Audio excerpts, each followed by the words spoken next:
everybody, I hope you're well. So I'm currently finalizing the sounds for my upcoming London headline show, and I thought I'd sort of let you in on what I like to use and have a little play over them. And this is going to be an intimate show, so it's going to be electric guitar and vocals, and this is pretty much how I've played for the last year or so. And when I started doing those shows, I would use like amps, but I opted for the Helix, which I've used for a long time on tours and stuff, so it's a tool I know well. So I opted for using the Helix for the last couple of shows, and I really enjoyed it, and mainly because it sounds really good, but you also have you have such a plethora of sounds at your fingertips. You can go from a very ambient big sound to a dry sound with just a step on a button. So it made a lot of sense for me. So let's start with the amps. I've been using the US double Vimp amp. It's basically emulating a Fender amp. Cabs, I've gone all full native since the new firmware update. I really like what they've done, and I feel like you've got a lot more control on the feel and the sound. I still use third-party ones, but for this set it's all going to be native. In front of the chain I use an EQ, 10-band graphic EQ, cutting some of the low mid and the high end and boosting the 1K area, and this is my favorite. I love this pedal. It really helps to give me that sort of bite and twang that I like without being overbearing. So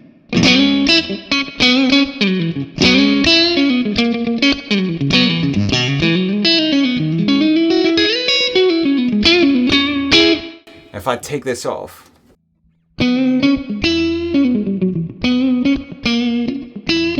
it's a different story, and I only got it like 1.2. I know it's on a snapshot now, but I think it goes all the way to 1.3. So this is pretty much the sound throughout the set. It really sort of, I can't explain it. It really agrees with me. It gives me that sort of Andy Timmons-esque kind of crunch that I like without being overly twangy and overbearing. And as far as reverbs, I'm using a spring reverb, searchlight reverb. I'm using the transistor tape delay, and the Adriatic delay and particle verb. Now those effects, I think for the most part, run all the time, but if the sound is more wet, it means that I've actually got them a lot more into the mix. Yeah, as you will see, because I'm going to put a link for the preset, you'll see that it's a pretty simple setup, but it's really effective for what I want. So we're going to start with the first sound. It's sort of my main ambient kind of sound, and I use it a lot for intros to the songs. Sometimes I like to set the mood with some improv, and if I'm sustaining any sort of big chords.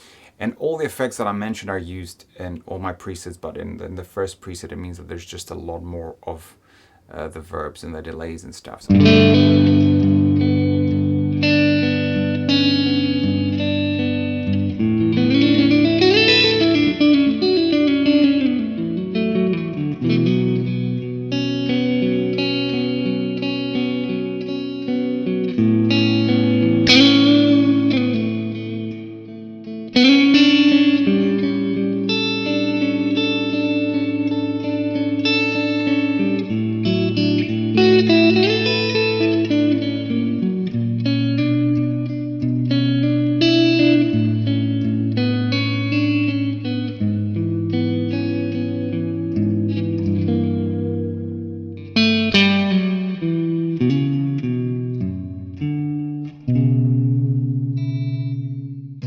So let's move on to the second patch, and this is called a verse patch. It is still quite an ambient sound, but not as much, and I'll use it for like clean arpeggiated sections and stuff. So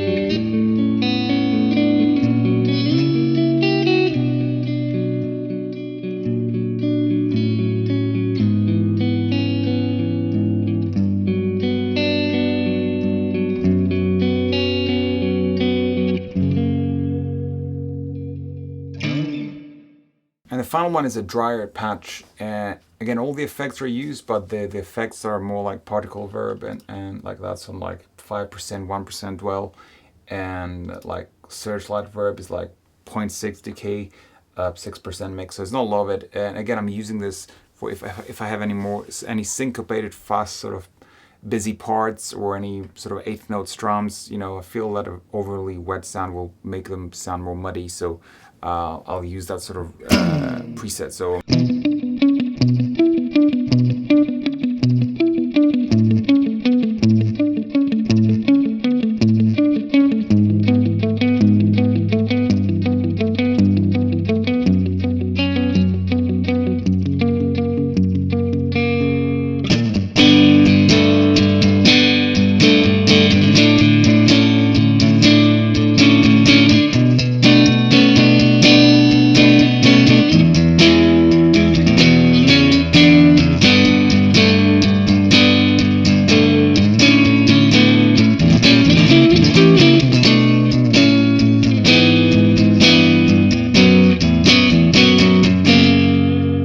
So I hope that you enjoyed this little demonstrations of the sound that I like to use for my solo set. If you're free on the 20th of April, Friday, come down to the West Hampstead Arts Club. It should be a really cool night. I've put a link for the event on the description. And we've got the great Billy Crab opening up, so it should be an amazing night. And yeah, if you're free, come say hi. And I shall see you soon. Cheers.